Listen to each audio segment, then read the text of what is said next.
Hi, I'm Deja, and I'm going to tell you everything you need to know about the upcoming game, Black Myth Wukong.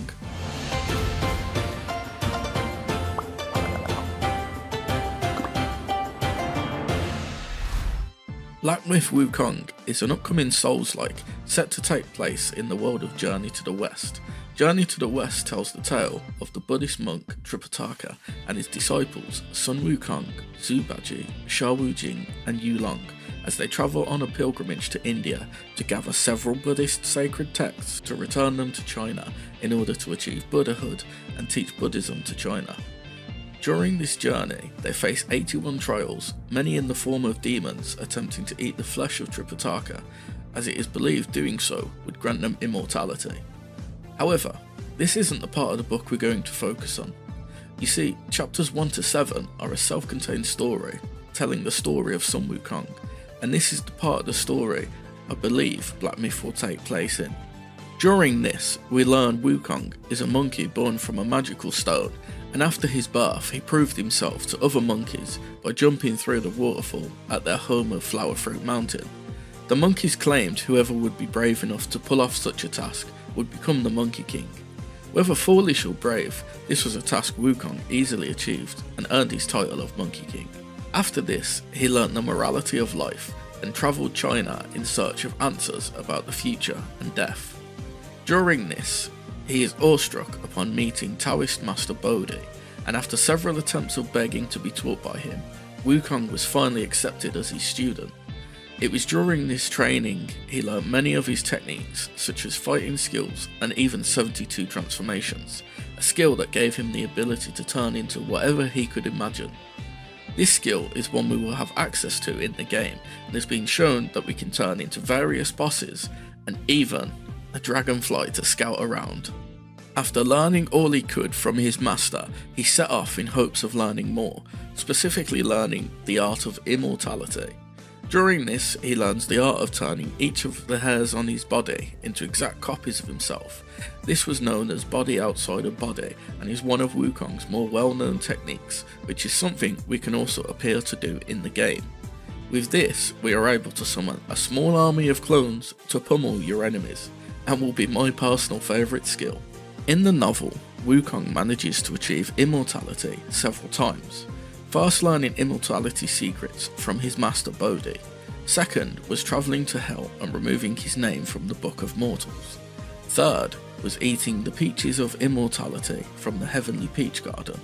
Fourth was drinking the heavenly wine, a wine meant for celestial deities to drink during the royal banquet. Fifth is the pills of longevity, which he stole from Lao Shi's alchemy lab. Finally, after 49 days of being trapped inside Lao Shi's furnace for punishment, he gains the ability to see and recognise evil, as well as having most of his remaining morality burnt away, providing him with another layer of immortality. While we haven't seen any layers of immortality being shown in the game, I feel we could see it implemented in a way such as when your HP falls to 0, you stay alive for a few seconds, or even get a small heal instead of dying. Another way is the new game plus mechanic itself could also be the layers of immortality saving you from the loss and bringing you back, but we will have to see. Wukong's most important item is his extending staff, but did you know, in the novel, this isn't even a weapon? During his escapades he travels to the underwater kingdom of the Dragon of the East in search of a magical weapon to match his strength.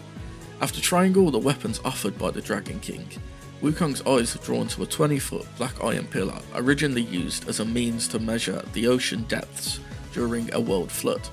The Dragon King agrees Wukong can have the pillar if he is able to lift it, as the pillar weighed an amazing 17,550 pounds. Wukong, not one to back down from a challenge, easily lifted the pillar, and upon doing so, remarked how a smaller size would be much more manageable. It was in this moment the pillar began to shrink and resize, becoming the staff he is well known for using. As shown in the gameplay, while we do have different staves we could use, they all seem to mimic what Wukong's staff could do.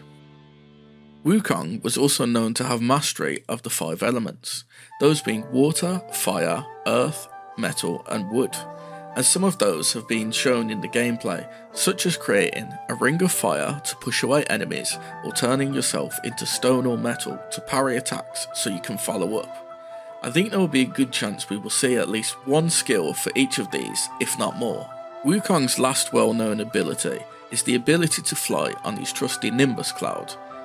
As much as I would love to fly around the entire game on Nimbus, and while we do have footage of this in the game, I believe this will be limited to certain sections of the game and not something we can freely use.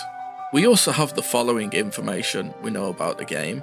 The game will include multiple endings and have New Game Plus, has over 160 different enemies, 80 bosses, and be a Souls-like that will be a bit easier than other Souls-likes, which will be a great place for beginners to Souls-likes to start, while also one fans of Souls-likes can enjoy. Some of the enemies shown are familiar enemies from the book, such as the Spider Sisters and the 4 Heavenly Kings, recently shown in the most recent trailer. I don't think every enemy in the book will appear, and some could be unique bosses, so we will have to wait and see the full list of bosses to confirm. Now I've been going on a bit, and I hope you did find the information helpful, but what if I told you a majority of what I have said is a lie or won't happen? You see, it's theory time.